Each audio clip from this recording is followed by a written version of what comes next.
Pas 1 M. Pria penampilan sederhana ini bawa uang 1 miliar rupiah, hanya pakai kantong kresek dan tak mau dihitung. Nggak usah dihitung, nggak apa.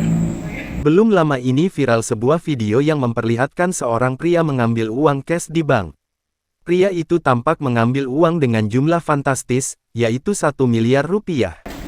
Pas 1 M. Ya. Tak tanggung-tanggung, aksinya itu semakin mencuri perhatian lantaran caranya membawa uang tersebut cukup santai.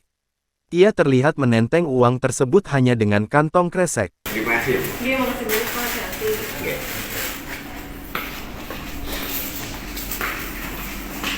Dilihat dalam unggahan di akun TikTok @putramelas, mulanya tampak salah seorang pria dengan pakaian sederhana, tengah berinteraksi dengan pegawai bank. Pria tersebut